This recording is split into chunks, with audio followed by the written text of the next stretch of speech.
Meu nome é Natália Ferreira Carneiro da Costa, sou estudante do Bacharelado em Ciência da Computação no Instituto de Matemática e Estatística da Universidade de São Paulo.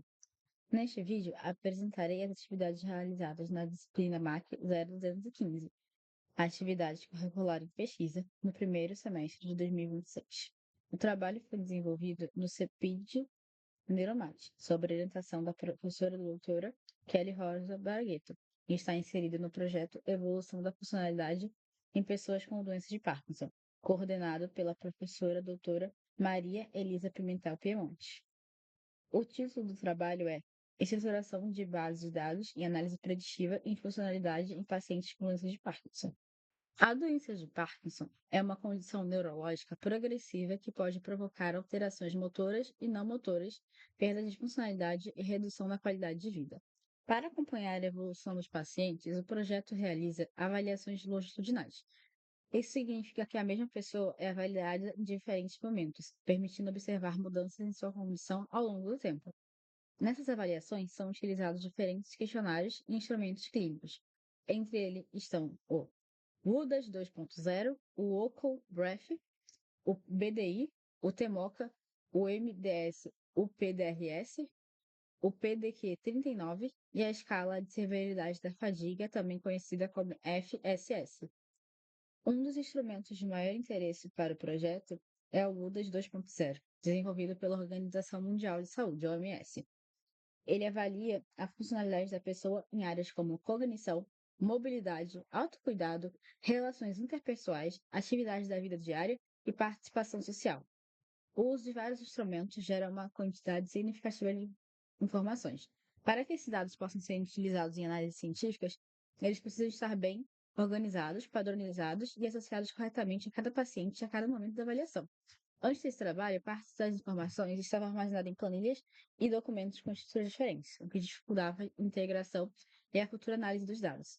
O objetivo dessa etapa da iniciação científica era preparar a infraestrutura computacional necessária para a coleta e organização dos dados do projeto. Durante o período da disciplina, o planejamento previa 4 atividades principais. A primeira era organizar e padronizar as planilhas já existentes. A segunda era construir um questionário eletrônico online survey para apoiar a realização de novas avaliações. A terceira era projetar e implementar um banco de dados. E a quarta era desenvolver interfaces para inserir e consultar as informações armazenadas nesse banco. A construção dos modelos preditivos não estava prevista como uma entrega deste semestre. Desde o início, essa atividade foi definida como uma etapa futura da científica, a ser realizada após a estruturação dos dados e a obtenção de avaliações longitudinais suficientes. No planejamento original, seriam dedicadas 25 horas às planilhas, 16 horas ao questionário, 24 horas ao banco de dados e 42 horas à interface, totalizando 107 horas planejadas. A primeira atividade realizada foi a organização das planilhas existentes. Foram revisados os cabeçalhos, as colunas, os agrupamentos variáveis e as formas de representação das informações. Essa etapa permitiu identificar as diferenças de nomenclatura, estruturas pouco padronizadas e elementos que precisariam ser considerados no futuro do banco de dados. Posteriormente, após novas alterações no dicionário, também foi necessário criar um novo layout e revisar novamente algumas planilhas para aproximá-las da estrutura atualizada da coleta. Ao todo, foram 39 horas dedicadas à organização e ao novo layout e às correções das planilhas. Embora essa etapa ainda não tenha resultado na carga definitiva dos dados em banco, ela permitiu compreender melhor as entidades e variáveis que deverão fazer parte de sua modelagem. A principal atividade do semestre foi a criação do questionário eletrônico Online Survey. Inicialmente, foi construída uma primeira versão com base nos materiais fornecidos pela equipe. O desenvolvimento ocorreu de forma iterativa, com a apresentação e aprovação das decisões e reuniões. No entanto, após essa versão ser finalizada, os pesquisadores da área de fisioterapia informaram que outro questionário estava sendo utilizado nas avaliações reais. Isso exigiu a reconstrução de quase todo o questionário. A nova versão precisou ser implementada, revisada e testada. Foram verificadas as alternativas de resposta, os campos obrigatórios, as regras condicionais e a navegação entre os diferentes grupos. Depois da realização dos primeiros testes, também foi solicitado que o questionário fosse ampliado para realizar automaticamente cálculos que, anteriormente, precisariam ser feitos manualmente pelos pesquisadores. Assim, foram implementadas expressões para as somas, inversões de pontuação, resultados por domínio e classificações. Foram dedicadas 66 horas à criação, reconstrução, às correções, aos testes e à ampliação do questionário, sendo feitos vários testes após cada etapa de construção. O principal resultado alcançado foi a consolidação de um questionário eletrônico amplo e estruturado para as necessidades do projeto. A versão analisada possui 23 grupos de perguntas, 442 campos principais, 141 subquestões, 47 regras condicionais e 30 campos de cálculo automático. Entre os instrumentos incluídos estão o TMOCA, o UDA 2.0, o MDS, o PDRS, o PDQ-39, o Workful Breath, o FSS, que é a escala de fadiga, o KPPQ e o KPPS, o BDI, a escala de autoestima de Rosenberg, o PDSS e o critério Brasil. As regras condicionais permitem que determinadas perguntas sejam apresentadas apenas quando forem relevantes. Por exemplo, uma pergunta complementar pode ser exibida somente quando uma resposta anterior indicar que aquela informação é necessária. Também foram automatizados os resultados de TMOCA, a pontuação e classificação do Critério Brasil, os domínios e o resultado agregado do UDAS, o total e as dimensões do PDQ-39, os 7 domínios do KPPQ e KPPS, além dos resultados da escala de Rosenberg, FSS e BDI. Essa automatização tende a reduzir erros de soma e transcrição e pode diminuir o trabalho manual realizado posteriormente pela equipe. Entretanto, esse benefício ainda precisa ser verificado na prática. As formas também devem ser formalmente validadas pelos pesquisadores responsáveis antes do início da coleta definitiva. Ao final do semestre, o questionário estava tecnicamente pronto e aguardava a autorização final da equipe para o prosseguimento do projeto.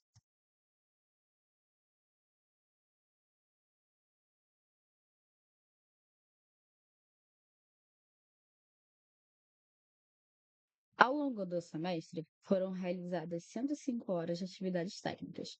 Em março, foram cumpridas 25 horas, principalmente com a organização das planilhas. Em abril, foram realizadas 26 horas com a criação do questionário. Em maio, foram cumpridas 28 horas com correções, testes e soluções dos erros encontrados. Em junho, foram realizadas 26 horas com novos testes, revisão das planilhas e implementações de requisitos adicionais. As horas de reuniões de escrita do relatório não foram incluídas nesse total.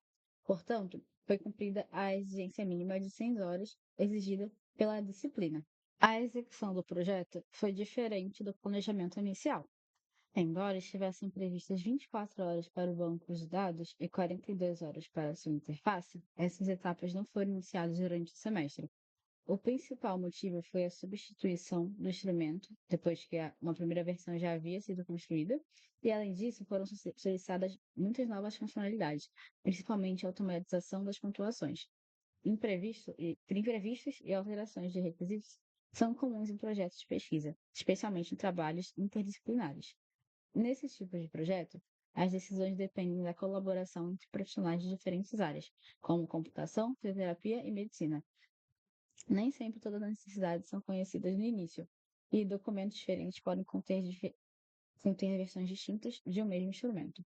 Diante dessa situação, foi necessário reavaliar as prioridades. Prosseguir imediatamente com o banco de dados poderia parecer um avanço no cronograma, porém, ele seria construído com base em um questionário ainda instável e possivelmente incorreto. Isso poderia fazer com que erros de escritura fossem propagados para as tabelas, para as interfaces e para os dados coletados, gerando um retrabalho ainda maior no futuro.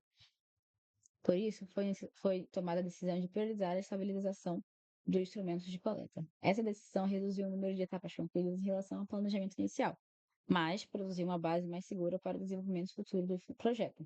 A experiência também mostrou a importância de estabelecer um marco formal de aprovação dos instrumentos, registrando suas versões, perguntas, alternativas, fórmulas, regras condicionais e tratamento de respostas ausentes. Além dos desafios técnicos, o projeto foi afetado pelo falecimento precoce de Gabriel Venas Santos, pesquisador importantíssimo para a equipe. Essa perda teve impacto humano e organizacional e também contribuiu para o atraso de algumas atividades. Como conclusão, O trabalho cumpriu a carga horária exigida pela disciplina e produziu resultados concretos para o projeto de pesquisa. As planilhas existentes foram revisadas e reorganizadas. O questionário eletrônico foi reconstruído após a alteração de instrumento, testado e ampliado com regras condicionais e cálculos automáticos. O banco de dados, a carga dos dados históricos e a interface de consultas não foram iniciadas no período previsto. No entanto, o adiantamento dessas etapas foi uma consequência, o adiamento dessas etapas foi uma consequência de necessidade de estabilizar os instrumentos de coleta e não do abandono dos objetivos. A principal contribuição do semestre foi, portanto, estabelecer uma infraestrutura de coleta mais organizada, completa e adequada às necessidades da equipe. Os próximos passos imediatos são obter a aprovação formal da versão atual do questionário e registrar essa versão de maneira adequada. Em seguida, será necessário criar um dicionário de dados contendo nomes de variáveis, seus tipos, possíveis valores, unidades, regras de preenchimento e tratamento de respostas ausentes. Depois disso, será projetado um banco de dados com separação adequada entre participantes, avaliações de respostas de instrumentos, medicamentos e resultados calculados. Também será necessário transformar e carregar os dados históricos das planilhas, implementar validações automáticas e desenvolver uma interface de consulta para os pesquisadores. Antes da coleta definitiva, deverá ser realizada uma aplicação piloto para avaliar o tempo de preenchimento, a clareza das perguntas e o funcionamento de diferentes dispositivos. Posteriormente, com os dados estruturados com uma quantidade adequada de avaliação dos dados funcionais, serão realizadas análises exploratórias e desenvolvidos modelos preditivos. A ideia inicial é começar por abordagens interpretáveis, como modelos de regressão, e avaliar posteriormente outros métodos de acordo com a quantidade e qualidade dos dados disponíveis. A pesquisa deverá continuar por aproximadamente mais 1 ano e meio e poderá futuramente integrar meu trabalho de conclusão de curso. Por fim, deixo meu agradecimento à professora Kelly Rosa Bragueto pela orientação, à professora Maria Elisa Pimentel Piemonte e aos demais pesquisadores do projeto pela colaboração. Obrigada pela atenção.